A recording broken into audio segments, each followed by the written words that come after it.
Bien, entonces vamos a continuar acá.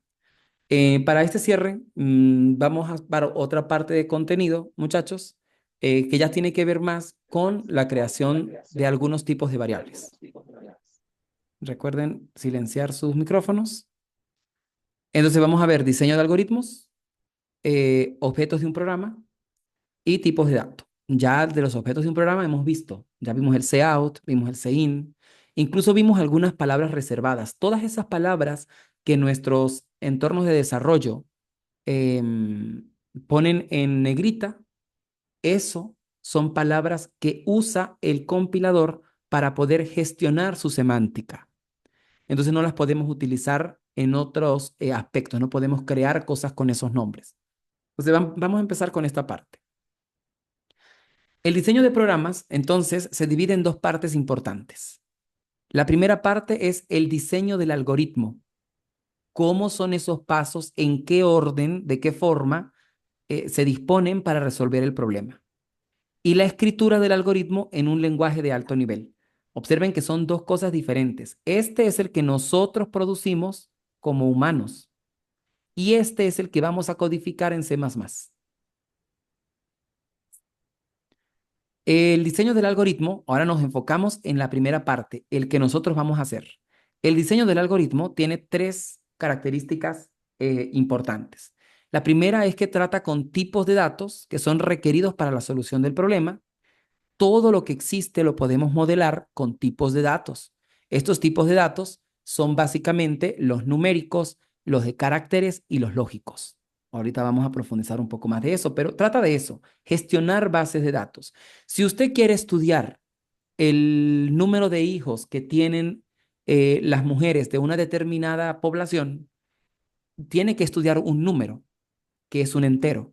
Necesita si tienen tres, si tienen dos, cuántos tienen, hago una encuesta. A la final voy a modelar el problema con un número. Igual, por ejemplo, yo quiero determinar de qué color son los automóviles de la ciudad de Mérida. Entonces debo tener los automóviles, debo poder categorizarlos de acuerdo al color. Entonces pueden ser azules, pueden ser rojos. Entonces ya eso puedo utilizar algún tipo de dato que me ayude a tener esa jerarquización o categorización, mejor dicho, de alguna manera. Entonces tenemos que estudiar, esto se resume a que tenemos que estudiar tipos de datos obligatoriamente. Tenemos que estudiar estructuras de control de flujo de las que están dispuestas para los lenguajes de alto nivel. Tenemos que estudiar control, estructuras de control. Estas estructuras de control son básicamente tres. Las secuenciales, que son secuencias, decisiones y repeticiones. Pero esto va a ser en el transcurso de todo el diplomado. No es que hoy vamos a ver eso. Simplemente vamos a tener la idea de que hay que estudiar. Y tenemos que estudiar la modularidad de la solución que ya hicimos nuestro primer programa modular. Hola mundo. Tipos de datos. Entonces, ¿qué es un tipo de datos? Un tipo de dato va a estar constituido por los diferentes objetos de información con los que trabaja un programa. Sí, ese es un tipo de dato en general. Los tipos de datos tienen varias clasificaciones. Según su complejidad, pueden ser simples o complejos. Luego vamos a ir viendo cuáles pueden ser simples, cuáles pueden ser complejos, según su alcance, globales o locales. Los locales, podemos adelantarlos ahorita, los locales van a ser esos tipos de datos que van a ser utilizados dentro de un determinado módulo, nada más. Según el tipo de identificador, variables o constantes, ¿sí? Hay identificadores que van a poder cambiar de valor, otros no. Según el momento de declaración, pueden ser estáticos o dinámicos. Este va a ir más orientado ahorita en las primeras 4 semanas y después vamos a ver dinamismo para orientación por objetos. ¿Sí? Este sí va a ser más modular. Tipos de datos. Entonces vamos con los primeros, simples y complejos. Los simples son los enteros, los reales, los booleanos o lógicos y los caracteres. Ahorita vamos a precisarlos mucho más. Y los complejos son los arreglos, las cadenas de caracteres, que son las palabras, y los registros. Esto lo vamos a ir viendo progresivamente, insertándolo de forma natural en las soluciones que planteemos a los modelos que indiquemos. Un concepto fundamental es el de identificador, porque nosotros vamos a tener que darle nombre a muchos elementos dentro de nuestro programa. Uno de ellos van a ser a los módulos, sean procedimientos o funciones, pero también a las variables o constantes que tengamos a nuestra disposición. Entonces, eso va a ser un identificador. Un identificador, entonces, va a ser el nombre que se le da a los diferentes objetos que usamos en la programación. Por ejemplo, ahorita ya hemos utilizado 4 identificadores, que fue el main. Main es un identificador de la función principal. Y utilizamos 3 más que fueron proceso 1, proceso 2 y proceso 3. Esos son identificadores que nosotros propusimos. El main es un poco discutible porque así como yo les hice saber en la sesión pasada, el main es obligatorio. Es decir, que usted no puede no escribirlo perdón, no puede escribirlo de otra manera, sino así, main. Si usted investiga un poco, se va a dar cuenta que en efecto podemos cambiar el nombre del main. No es un secreto. Pero ahorita, para poder nosotros ir aprendiendo de una manera progresiva, es mejor establecer ciertas reglas y respetarlas hasta que sea necesario cambiarlas. Entonces, un identificador, el nombre que se le da a los diferentes objetos que usamos en la programación. Los identificadores tienen ciertas características. Deben comenzar con una letra mayúscula o minúscula. Pueden contener letras mayúsculas o minúsculas y números naturales. Pueden contener guiones bajos. No puede contener espacios. Bien, es decir, si usted quiere proponer un identificador no puede ser algo que diga proce 1 y dejo aquí un espacio en blanco. No, eso no puede ser un identificador para la computadora, para el lenguaje de programación. En ese caso tendría yo que poner acá un guión bajo para poder hacer la simulación de la separación, pero debe ser una cadena consecutiva de caracteres un identificador. La primera regla que aparece acá, esta, debe comenzar con letras mayúsculas o minúsculas, implica que usted no puede llamar a un identificador 8 proce. ¿Por qué razón? Porque comienza con un número y se supone que debe comenzar con una mayúscula o una minúscula. Puede ser proce 8, sí puede ser. Puede ser proce-8. Este no puede ser, este sí puede ser, este sí puede ser. No puedo llamarlo proce asterisco 8 porque aquí me dice que puede contener guiones bajos, pero no me dice que puede contener otro tipo de símbolo.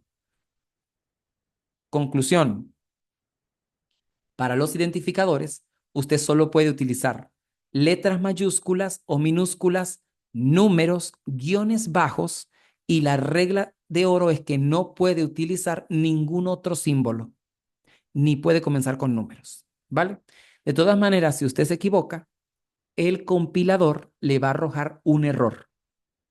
Entonces usted tiene que interpretarlo y ver qué fue el error que usted indicó. Sentencia o sentencias. En programación, una sentencia o instrucción es una orden atómica que se le da al computador y que para los lenguajes de alto nivel deben terminar con un punto y coma. Creo que esto ya lo vimos ahorita en la práctica. Se insistió en la terminación con punto y coma.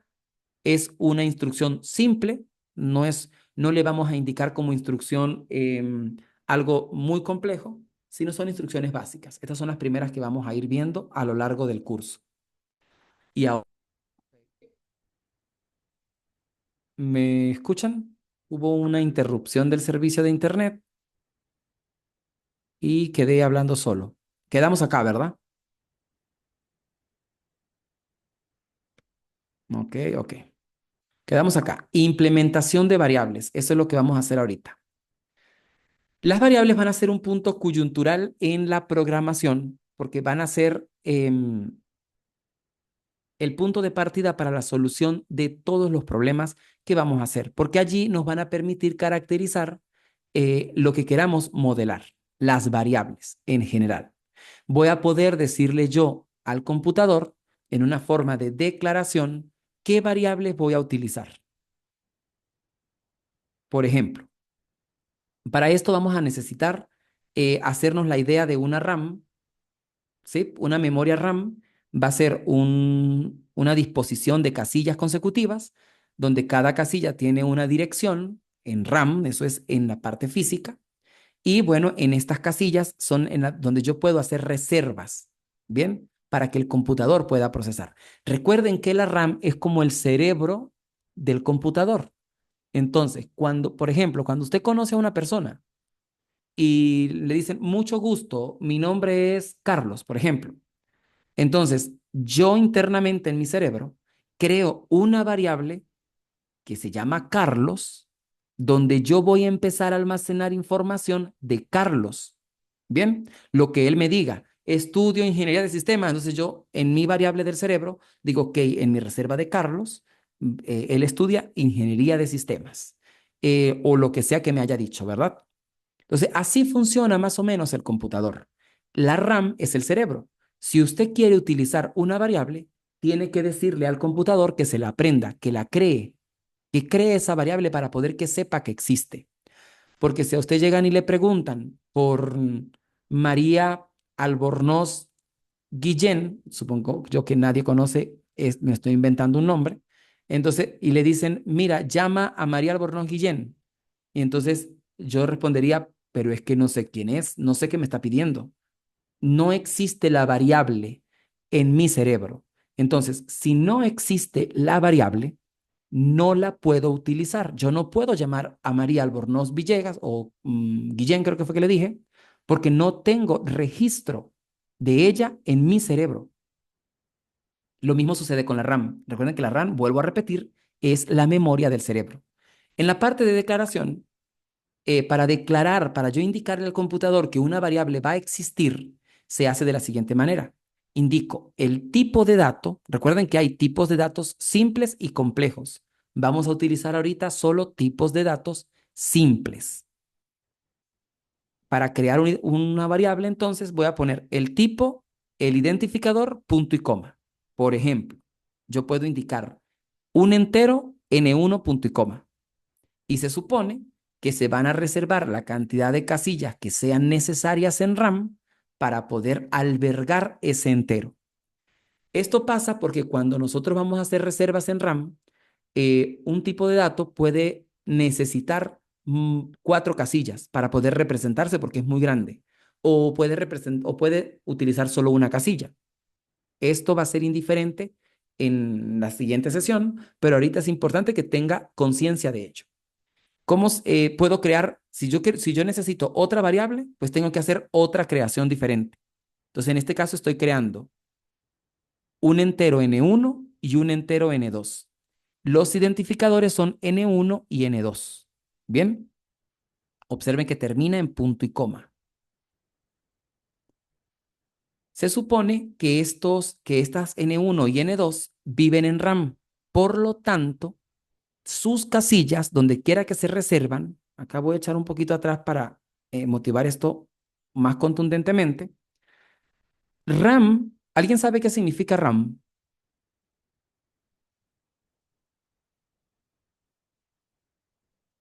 RAM significa acceso aleatorio a la memoria, ¿sí? R de random, A de aleatorio y M de memory. Acceso aleatorio a memoria. Cuando usted pide una reserva, se va a reservar de forma aleatoria en algún lugar de la memoria. No hay forma de indicar dónde se va a alojar esa variable. Pero una vez que se reserva, no se cambia. Ahí va a vivir esa variable hasta que el programa se destruya.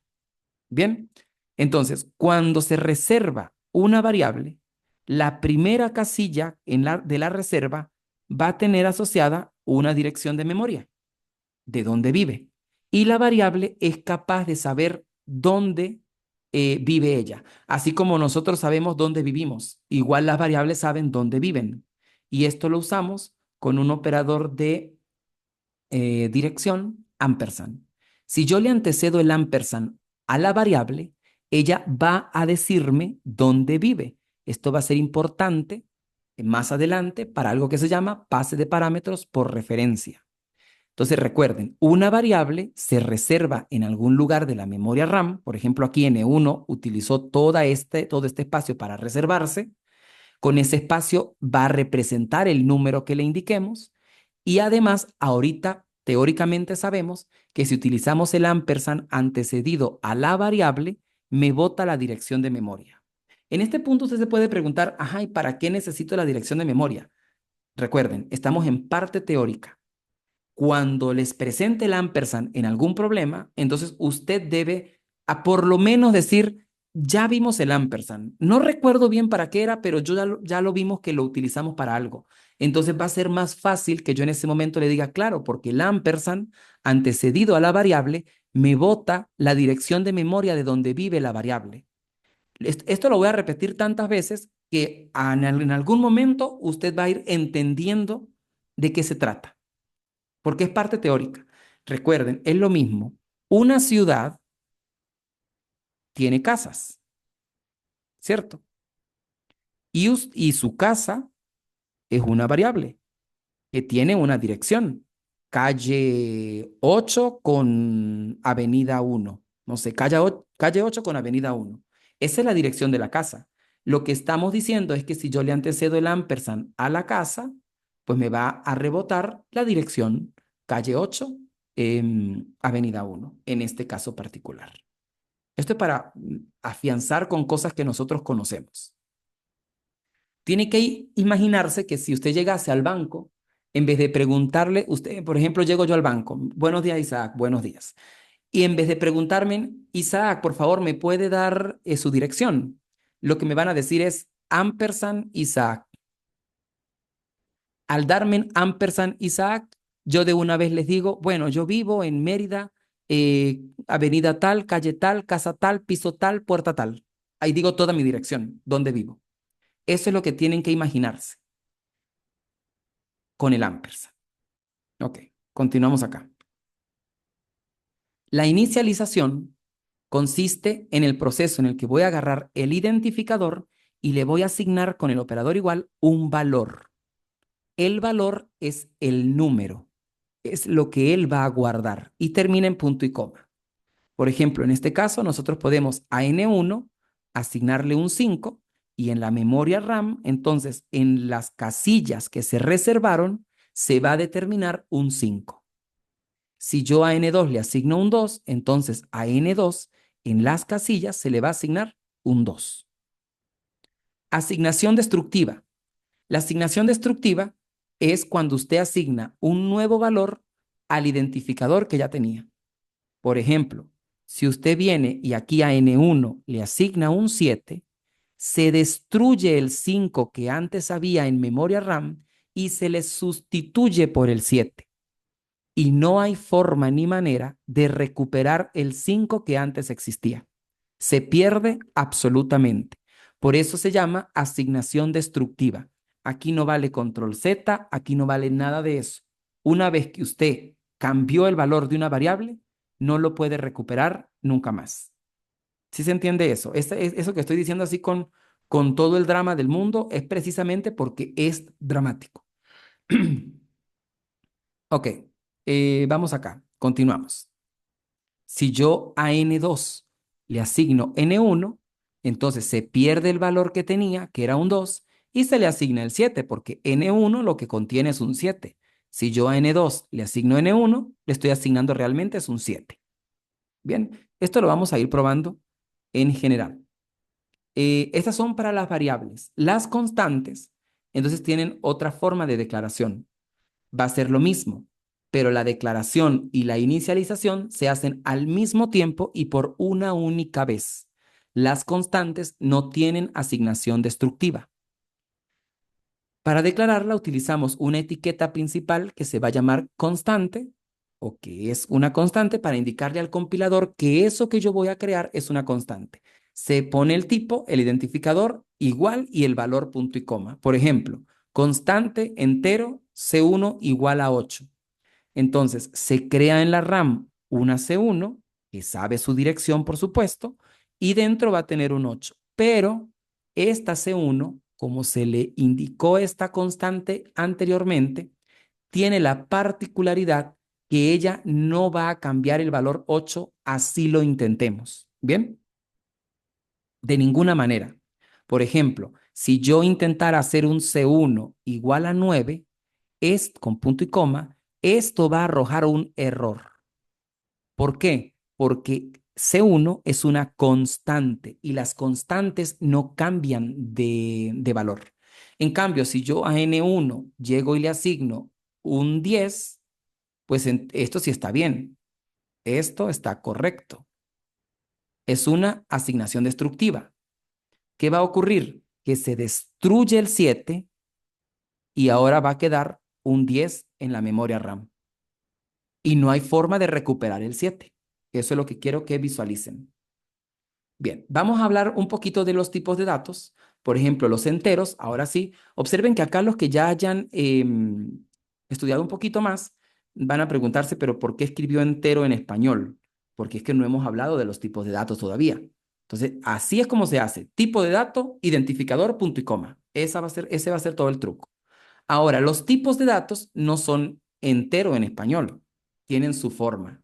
Por ejemplo, si usted quiere hablar de enteros, va a utilizar la palabra int, de integer en inglés, pero es int. Cuando usted quiere enteros, tiene que saber que el tipo asociado es int. Y aquí están todos los números que representan. Son el cero, todos los números positivos, todos los números negativos, sin parte decimal. Y además el computador, pese a que los conoce, porque él sabe cuáles son los enteros, también sabe cómo operarlos. Sabe cómo hacer una suma, una resta, una multiplicación, una división y bueno, tiene dos tipos de división. La división cociente y la división resto. Él ya la sabe hacer. ¿Cómo es esto? Si usted considera 5 entre 3, por ejemplo, que ojo, aquí yo no estoy especificando 5 tercios, porque esto sería una fracción. El computador no conoce las fracciones. Hay que crearlas si yo las quiero. 5 entre 3, eso sería básicamente esta división. 5 entre 3, que sería buscar un número que multiplicado por el 3 me dé 5, 1, 1 por 3, sí, 1 por 3, 3, al 5, 2, y entonces este que está acá es el cociente, ¿vale? Si yo aplico 5 entre 3, me va a dar 1. O sea, si uso este simbolito que está acá, ¿ok? Ahí me va a dar 1. No me va a dar 1 punto algo, no, porque int no tiene decimales, así que no lo va a poder calcular de esa manera. Pero si yo quiero el otro, es decir, el resto, que es el 2, puedo utilizar 5 dividido 3 con el operador de porcentaje. ¿Sí se entendió esto? Si usted usa 5/3, le va a dar el cociente. Si usted usa 5 porcentaje 3, le va a dar el resto. ¿Ok? Que es este que está acá. Ok, listo. Vamos por acá. Avanzamos acá. Otro tipo de dato. Supóngase que usted ya no quiere utilizar em, tipos de datos enteros, sino que requiere que tengan decimales porque quiere estudiar el peso de una vaca y las vacas pues pesan 480 kilos con 32 gramos. O sea, entonces necesito decimales. En este caso tengo dos tipos posibles. Puedo utilizar float o puedo utilizar double. Estos son dos tipos que son hermanos. Float usualmente tiene aproximadamente 7 cifras significativas. Dicho en cristiano, tiene 7 decimales. Y el double tiene el doble. Tiene unas 15 cifras significativas. Entonces, el double es más preciso todavía que el float.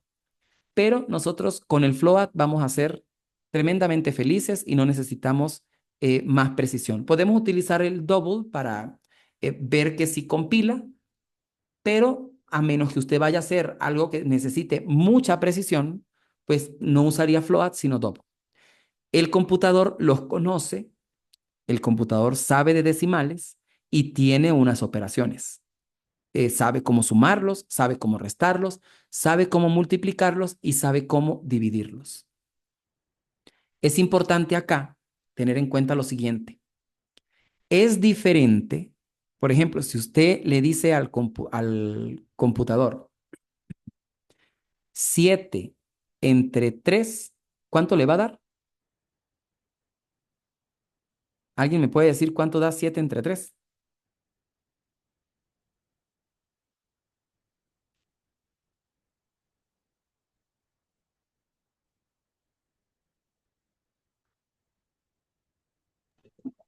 2. Ajá, 2, ¿sí? Va a dar 2 exactamente.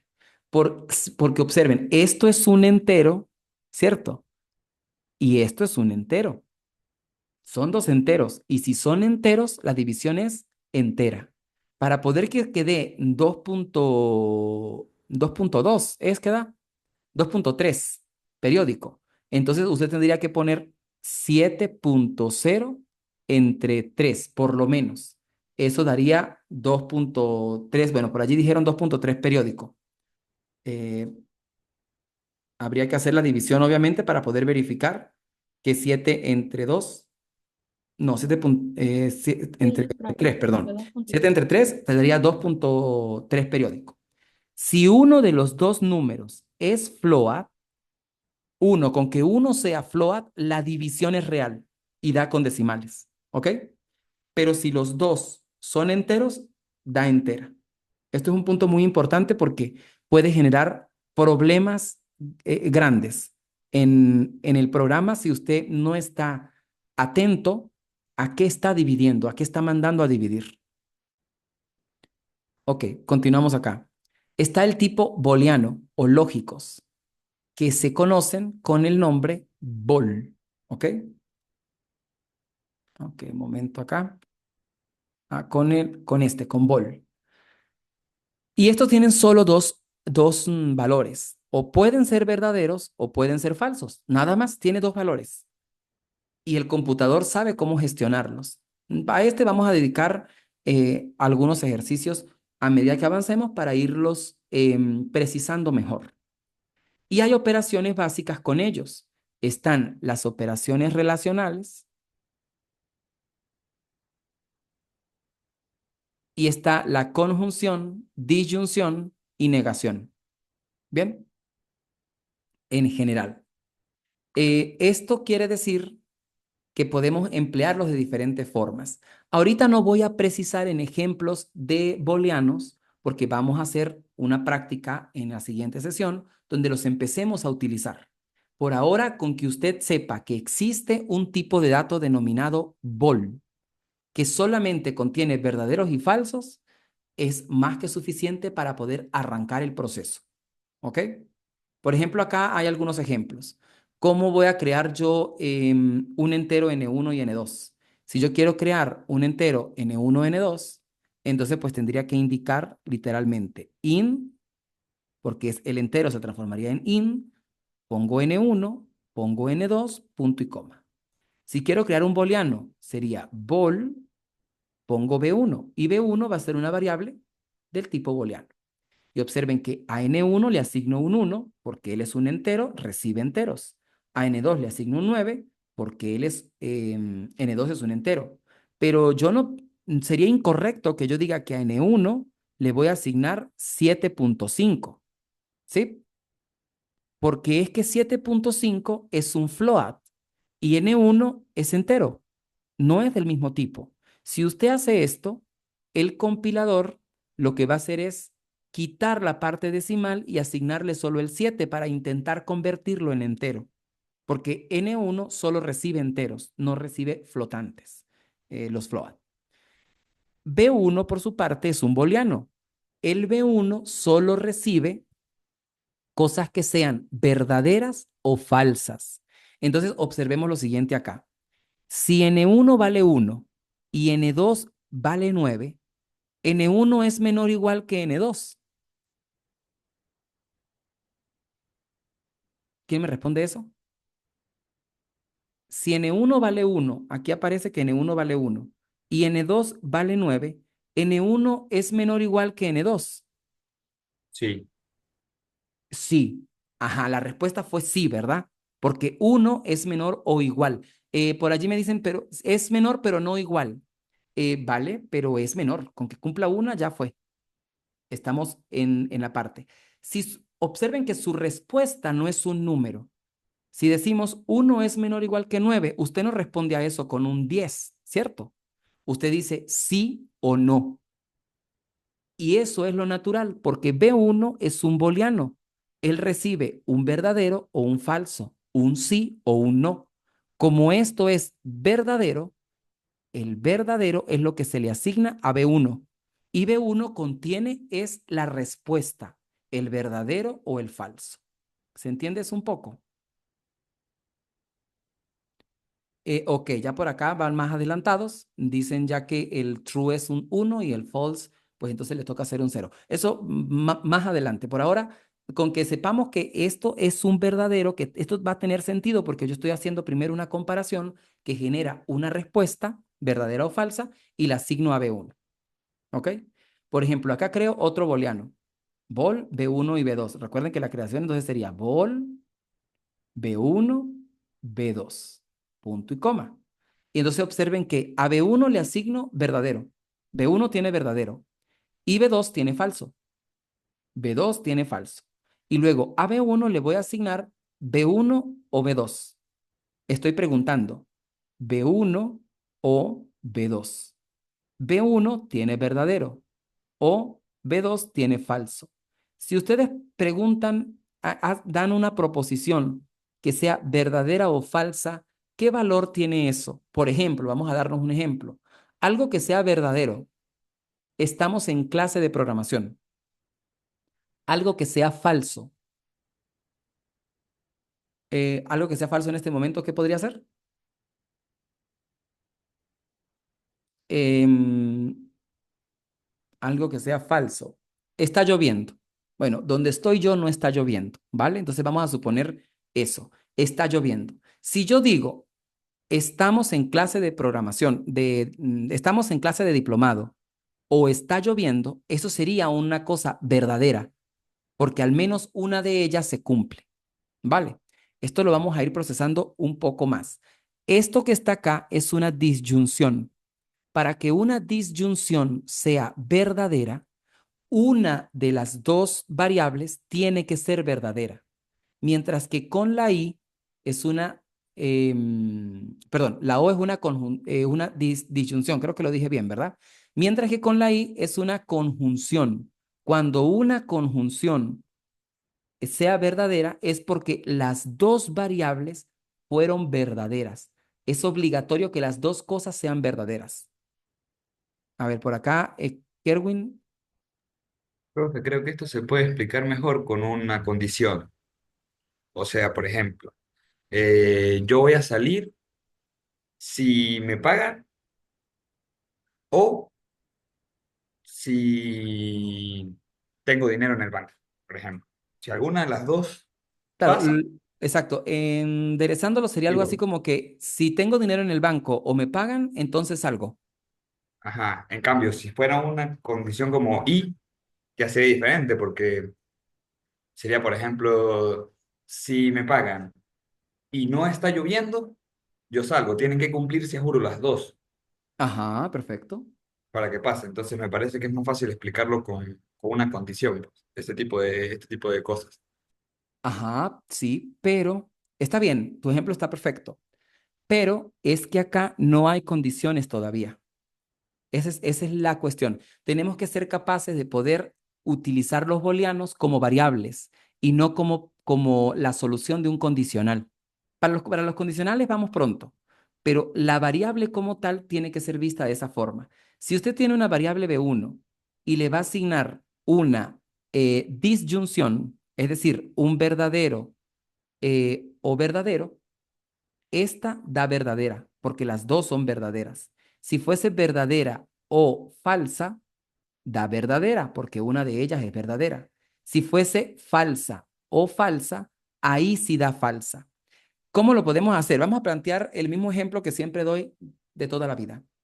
Si usted tiene dos proposiciones, vamos a poner que usted tiene un niño pequeño en la casa y usted al salir le dice que al volver usted le va a traer un pepito o un caramelo.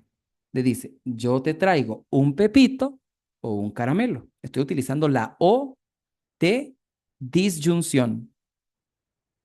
Si usted falla en uno de ellos, ¿verdad?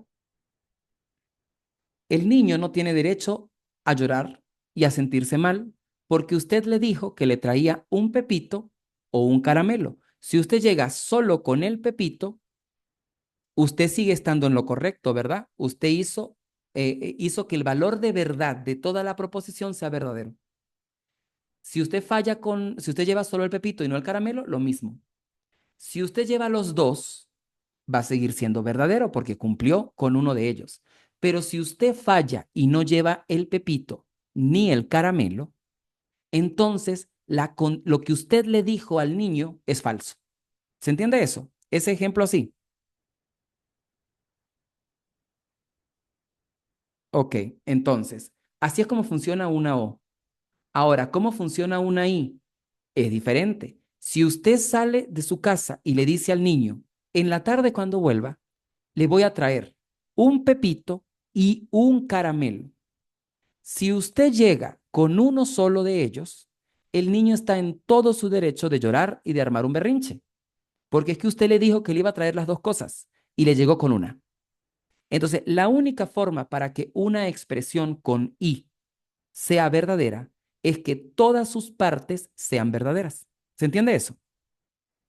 Esto lo vamos a ir manejando más, no crean que es que aquí es la única vez que los vamos a utilizar, esto lo vamos a estar utilizando muchas veces con ejemplos muy sencillos para que usted agarre la idea de lo que es un booleano. Bueno, aquí hay más ejemplos, los voy a dejar allí, esto se los voy a montar por el grupo, por el Classroom, para que usted lo verifique. Bueno, aquí hay un montón de ejemplos, están las tablas de verdad, por favor las van a verificar ustedes.